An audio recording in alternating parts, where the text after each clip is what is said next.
vital civil society is in tackling the climate crisis. And he also addressed the president here and stated that he thought that, well, didn't thought, I think he advocated that something has to happen now, something has to be decided now, and the release must be possible so that Alaa can live. And I think that that remains a continued priority for Germany and many other governments, and we'll continue to be having that discussion. Thank you. Thanks so much, Jennifer. Okay. Hossam, you already mentioned earlier that the reprisals that communities faced after the UN Special Rapporteur for Housing came and visited them. It's not the only time that has happened, we know that. You also talked, before we started, you expressed a full heart for the solidarity that you've received and Egyptian people have received, since the talks opened. But on the 18th of November, we will all go home. And you will be here working and fighting for Egypt's future. After COP ends, what are the risks? What are you most worried about? For you personally, for other defenders, other people who have used this opportunity to speak out when there isn't often that opportunity available? And what must the international community do? Government, civil society, journalists, all of us, to guard against such risks and support you and the Egyptian people going forward after the 18th? It is something that is currently on every Egyptian activist's mind and has been for the build-up towards the COP. We had a decision to make, and we knew that we have this tremendous opportunity of COP happening in Egypt. I mean, at the very beginning, once Egypt was selected as host, some people wanted to campaign against that, to choose a different location. We said, no, don't do that. And then some people, voices from outside of Egypt, wanted to call on activists to boycott the COP in Egypt because of the human rights situation. We pleaded on them not to do that because we needed this. We needed the attention, we needed the solidarity, we needed the camaraderie, and we just, I needed a stage, frankly. It's been too many years. Yeah.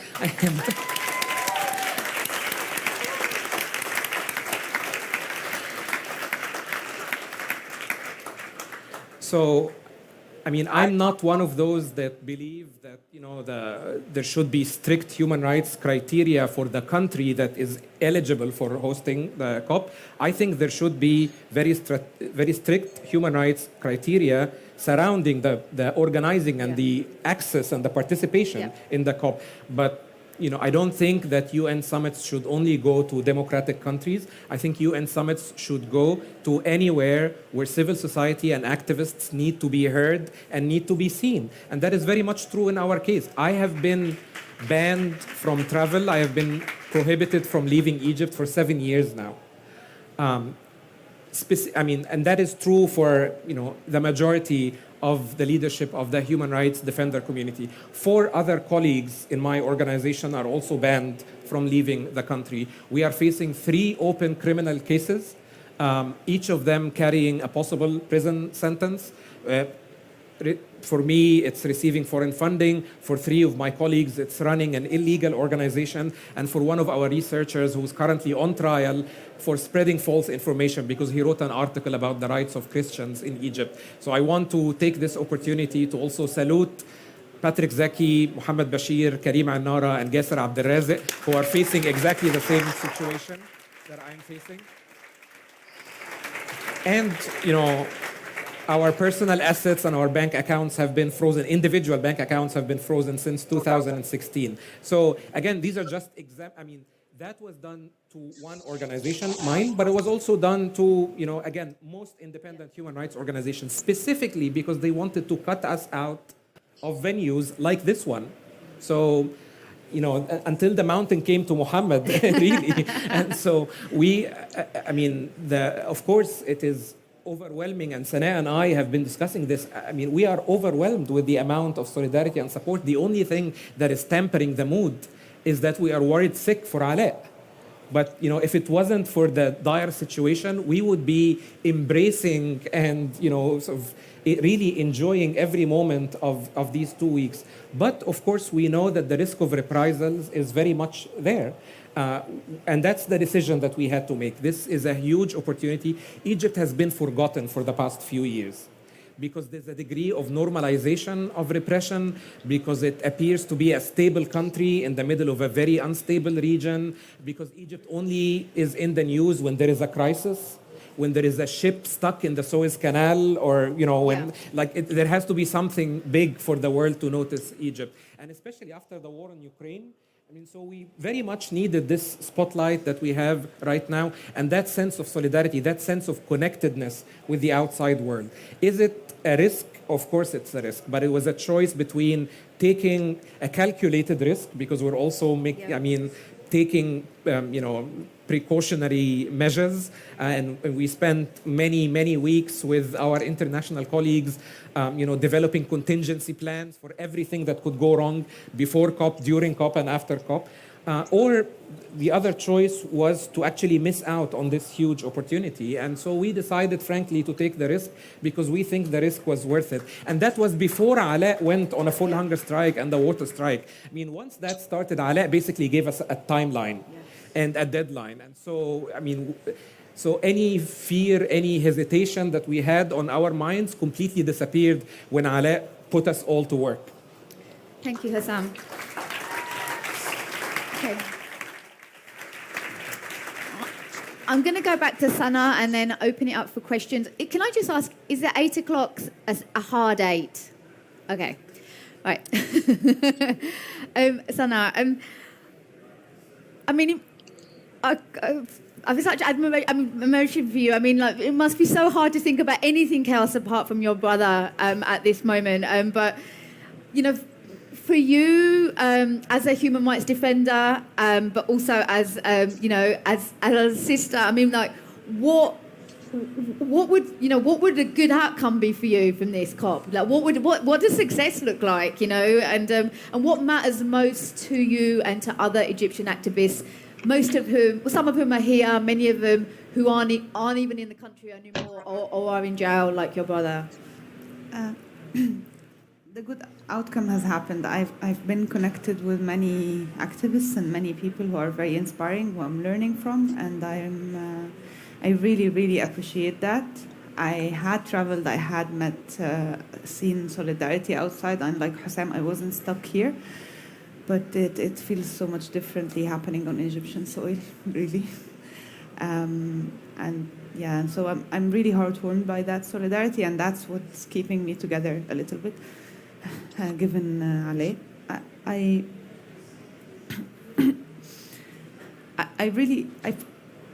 have a big hope that this happening here even will have a good impact. Will maybe create some opening for others, not just Alaa.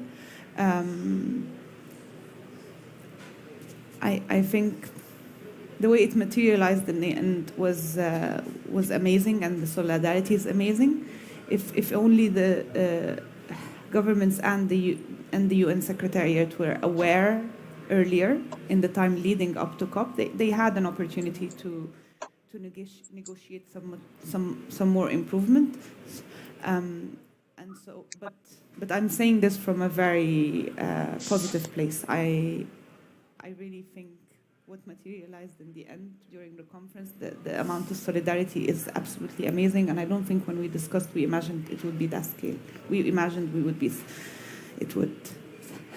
struggling, and that it would seem like we are having conflicting narratives. And it's really, the climate movement has been amazing, really. So I think COP regardless of the repercussions afterwards. I think COP happening here was ultimately a good thing, but I think a lot of things, a lot of factors added into that. There is an economic crisis in the country. The regime needs to be a part of the world. That will not happen in UAE. Also, our civil society organized itself very well, given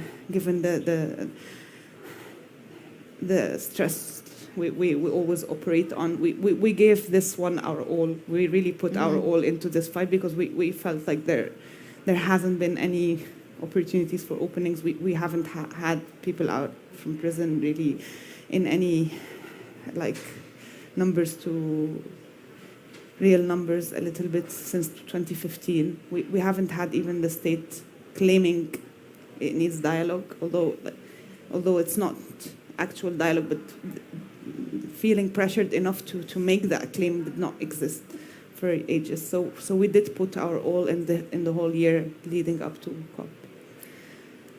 Thank you, Sanaa. Okay, can I just get an idea of how many questions there are? Put your hand up if you have a question. Okay, so the question, there's some rules with the questions. I'm going to ask people, it has to be one question, it has to be a short question, and please, please, please do not make long statements. We have very little time. It's been a long, long day for everyone, and I know everyone has important things to say. I am going to make sure that we don't have the same person answering the questions all the time because it's too much. Okay. And introduce yourself. The mic is there in the middle. Yes, please. Go ahead. You go.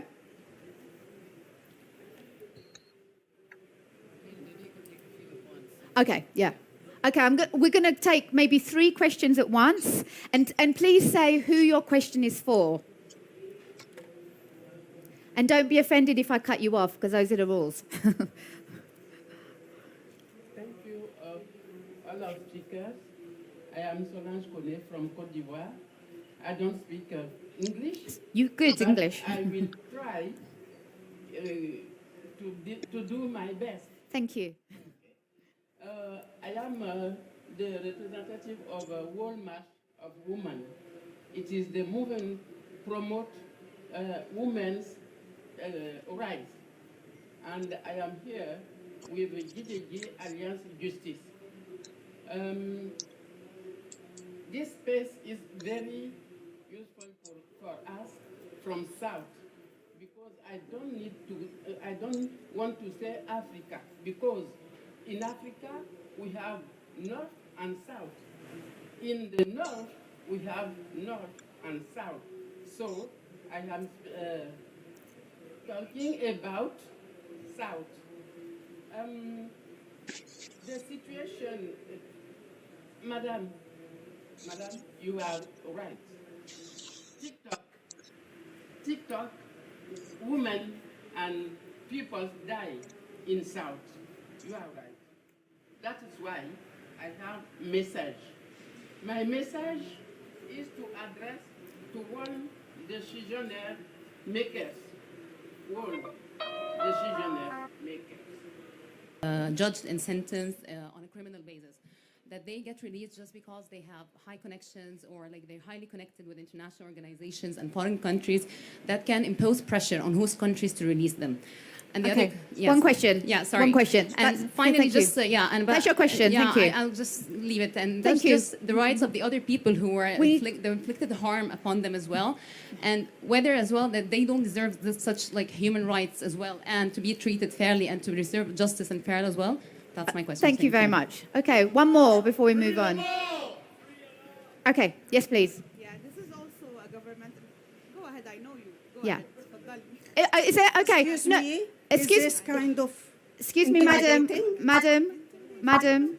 Please ask your question. Please ask your question. She can. If she, be My fast. name is Nihada Boulomsan. I'm a senior lawyer and the chair of Egyptian Center for Women's Rights, which is advocacy organization working in Egypt for 30 years now. Okay, what's your question? Okay, my question, actually, we need to, sorry. Don't you work in a governmental entity? Don't you work in the National Human Rights Council? I'm not working in a National Council for Human Rights. Okay, So please I- ask your question. Yeah. Okay, please, I'm This listening. kind of investigation I'm for listening. audience. I'm listening. I'm one of the oldest generation. When we start working for human rights, it was enough to say I'm a human rights activist to stay in jail for a long time. 20 years ago, I was sat in the place of Sanaa because my husband was in jail. Yep. 10 years before, I've been attacked and threatened to death from the regime of Muslim Brotherhood because I defend women's rights.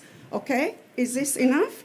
I recently worked for environment for about 10 years, and I would love to see some environmental organization like Very Nile or Greenwich, which we already work in the field for 10 years because women's rights is very important in this.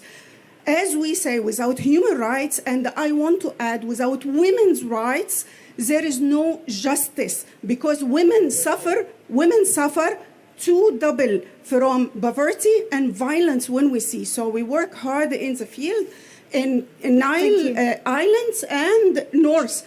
My question is, when we work for human rights, I tried 2 times to help to release Alaa, 2 times.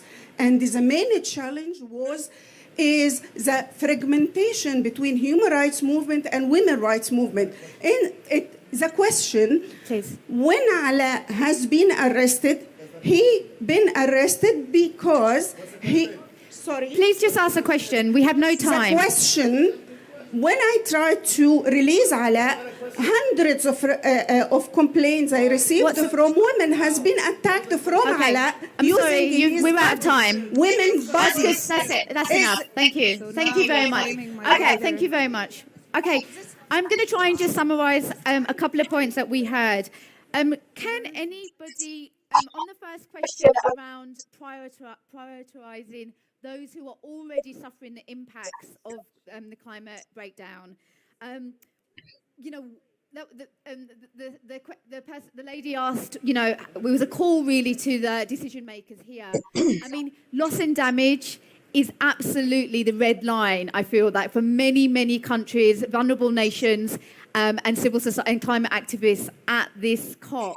So how do we get that? How do we make sure that at the end of COP27, loss and damage, a funding facility, that's what we end up with, because we don't have 2 more years, right? You know, we don't have 2 more years. So whoever wants to take that question, I mean, you know, how do we make sure loss and damage is the sort of bottom line, the baseline?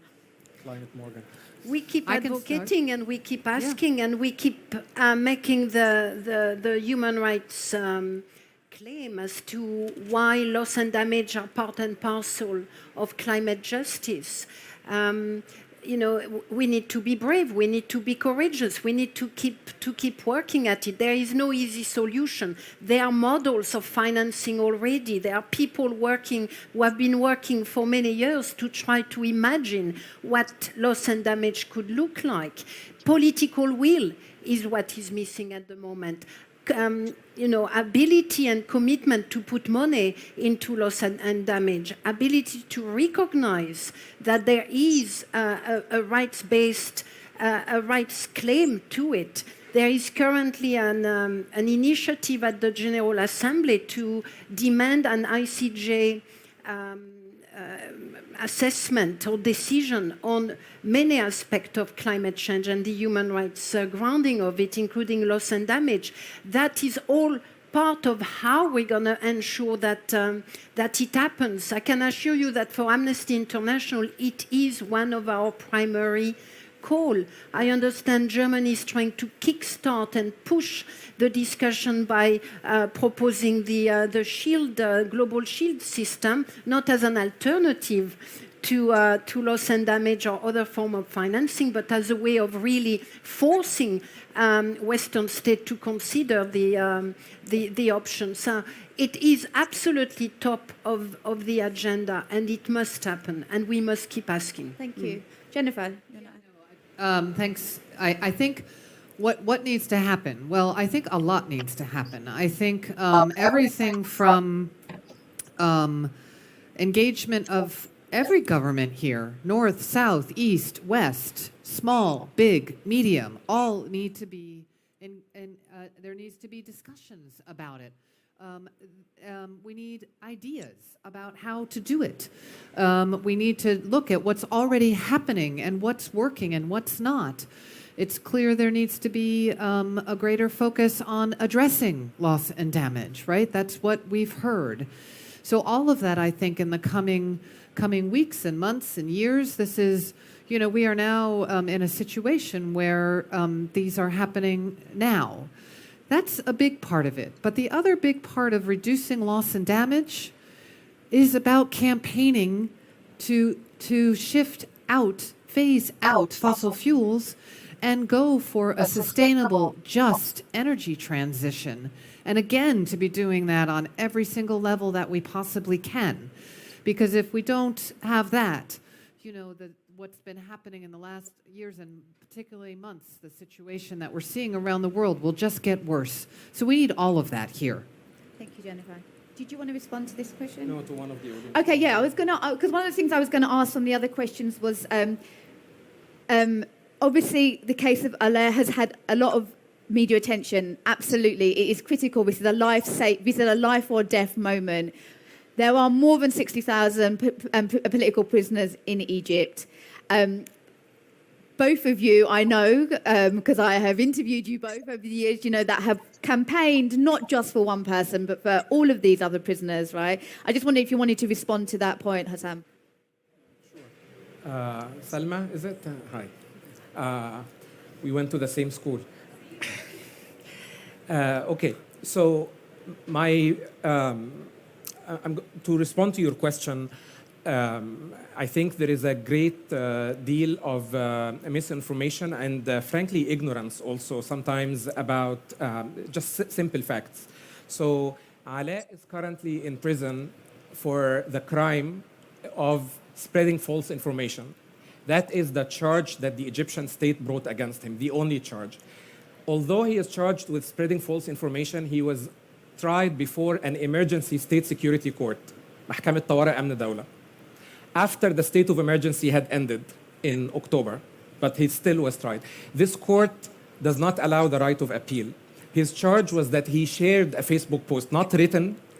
He shared a Facebook post about prison abuse. I was present in court to observe the trial, and throughout the trial, the judge refused to give the lawyers a copy of the case file.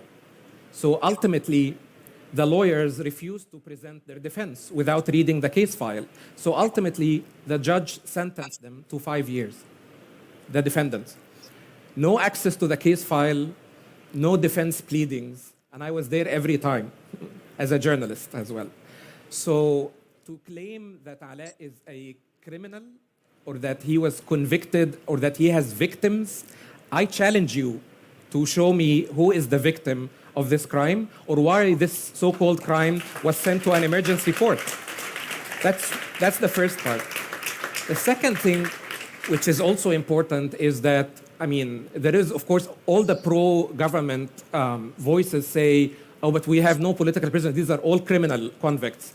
The president of this country, back in April, announced a pardon committee, صح? لجنة العفو. And لجنة العفو was tasked with one thing, is to examine the cases of المسجونين في قضايا الرأي. That's what the members of the committee selected by the president say, those imprisoned for crimes of opinion. Since last April, they have released or proposed the release of over 800 people.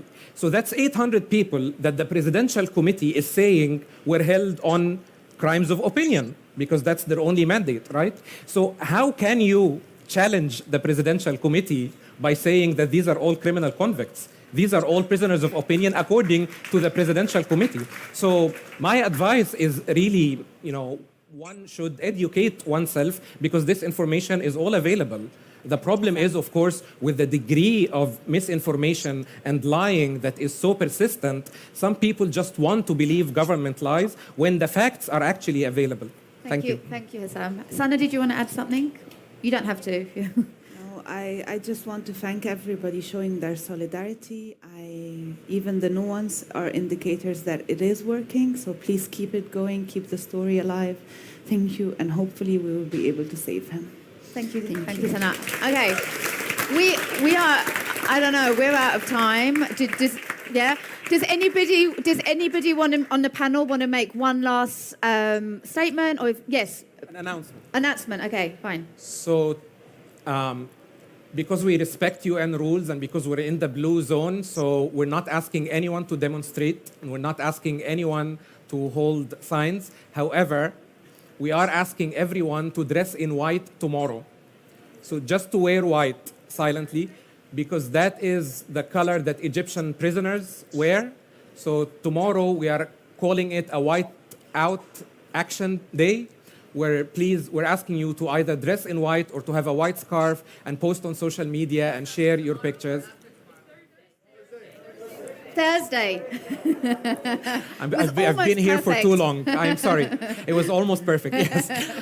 I'm sorry. All the days have merged now. It is on the 10th. So that is Thursday. We're going to dress in white. Hopefully, we're going to dress in white to celebrate the freedom of Alaa as well, but to express solidarity with all the other political prisoners. So again, please, no public demonstrations in the blue zone, no demonstrations against any member state of the UN. All respect for UN Code of Conduct, but dress in white. Thank you. Good. Thank you all for coming. Thank you to Germany for hosting this event. Thank you to the panelists very much.